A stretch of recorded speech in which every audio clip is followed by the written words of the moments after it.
Le manga Full Metal Alchemist est rempli de références historiques, et les divers cercles alchimiques qui y sont présentés n'ont pas fait exception à la règle.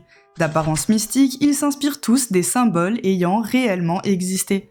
Petit disclaimer, l'histoire est vaste en symbolique, et un symbole a souvent eu plusieurs interprétations possibles. Ce que je vous présente ici n'est que ma propre vision, qui n'a rien d'une science exacte. Alors c'est parti pour l'analyse des cercles alchimiques de Full Metal.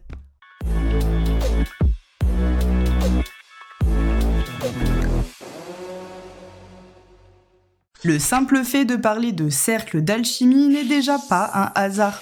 En alchimie, le cercle a souvent représenté la matière inerte, mais si on le prend au sens large, il a beaucoup plus de signification. De la perfection à l'harmonie, il représente également l'idée de l'infini. En effet, n'ayant ni début ni fin, il peut être perçu comme le symbole de création et de destruction constante dans l'univers. La naissance et la mort comme un cycle éternel. Rappelons-le, les 3 étapes de l'alchimie sont la compréhension de la matière, sa destruction, puis sa restructuration, détruire pour régénérer, comme un cycle infini.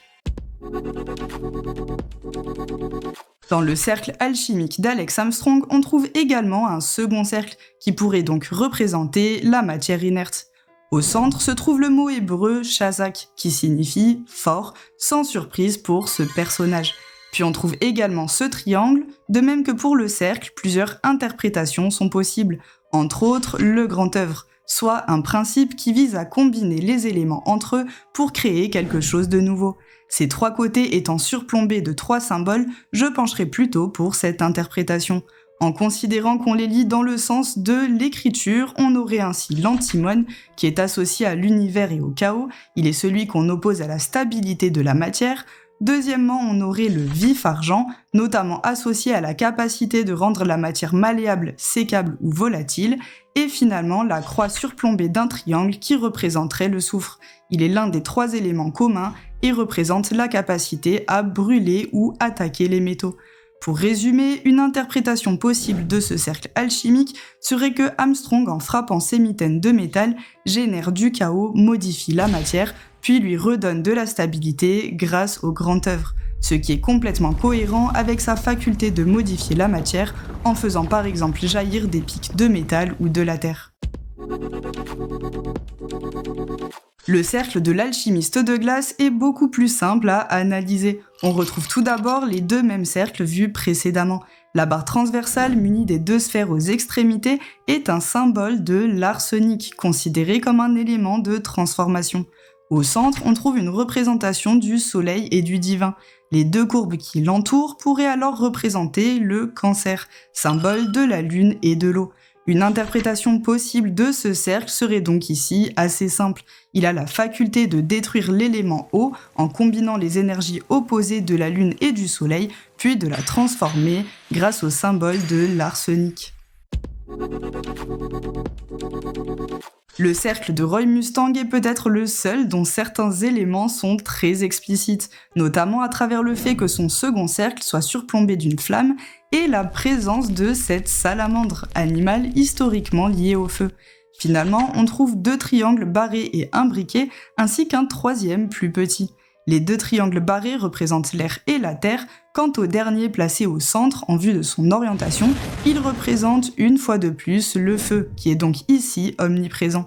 Des 4 éléments, seule l'eau manque à l'appel, ce qui n'est pas étonnant lorsqu'on sait à quel point notre alchimiste de flamme se retrouve démuni sous la pluie. A l'inverse, le cercle de transmutation humaine est le plus complexe. Il m'a donné beaucoup de fil à retordre au point que certains symboles restent un mystère. Mais peut-être que d'autres personnes arriveront à compléter ce travail. On retrouve bien évidemment les 2 cercles traditionnels, puis on retrouve un hexagone. Ainsi positionné, il peut représenter l'union du soleil, de la lune, du feu, de l'eau et de l'homme avec Dieu.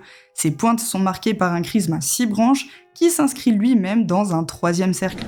Ainsi positionné, ce chrisme peut représenter l'arbre de vie qui plonge ses racines dans la mort pour donner la vie et s'élever vers le ciel. Finalement, on a un triangle qui, comme on l'a vu précédemment, combine les éléments pour créer quelque chose de nouveau. Et au centre, on retrouvera le symbole de l'éther et du soleil.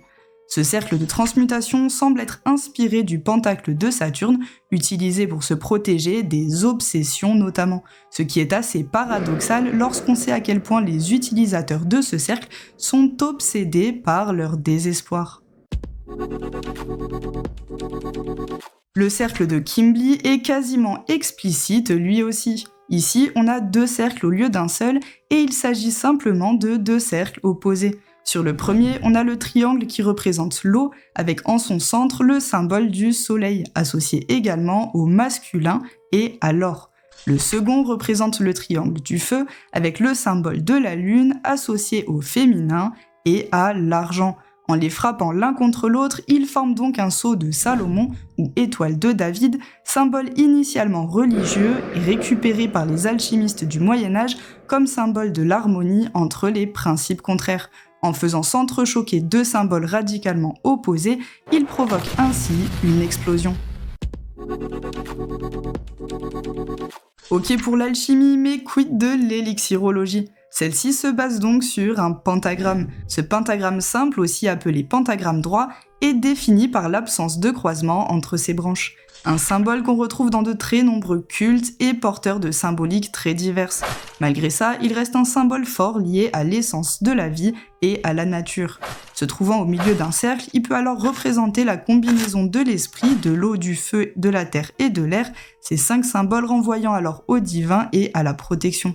Lorsqu'on se penche sur le fonctionnement de l'élixirologie, lié à la guérison et en phase avec la nature, ce symbole fait complètement sens.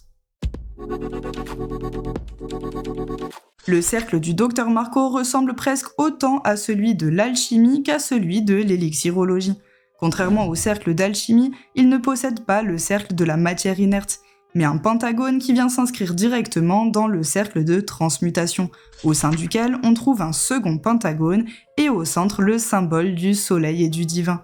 Il peut soigner les gens, de même que les élixirologues, cependant un pentagone convexe représente l'homme profane, au contraire du pentagone régulier étoilé de l'élixirologie qui représente l'homme initié. Son cercle alchimique est donc une combinaison imparfaite d'alchimie et d'élixirologie.